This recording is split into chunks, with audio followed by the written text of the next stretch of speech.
అసలు ఎందుకు మీరు విడాకులు తీసుకోవాల్సి వచ్చింది? మీ హస్బెండ్ ఎందుకు ఆ అంటే డిసిషన్ నేను ఇష్టంతోనే పెళ్లి చేసుకున్నాను సార్. మా మేనా బావనే తను.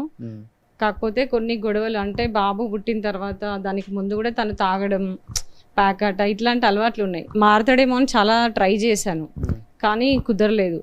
ఇంకా బాబు లైఫ్ కూడా ఎక్కడ స్పాయిల్ అయిపోతుంది అన్న భయంతో నేను బయటకు వచ్చేసాను. ఓకే. ఒక 4-5 years తర్వాత కూడా ఎవ్రీ 6 monthsకి నేనే అడగడం, నేనే వెళ్ళడం ఇట్లా జరిగింది.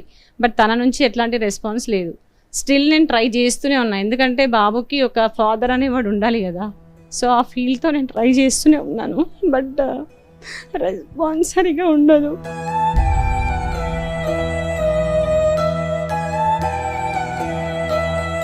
బయటికి చాలా ధైర్యంగా కనిపిస్తాను, కానీ లోపల చాలా పెద్ద సముద్రం ఉంది సార్. ఎందుకంటే ఒక ఆడదాన్ని చాలా చులకనగా చూస్తారు సొసైటీలో. సింగిల్ ఉమెన్ అంటే ఎంత కష్టపడి ఎంత బ్రతికినా కూడా అసలు ఇజ్జత్ అనేది ఉండదు.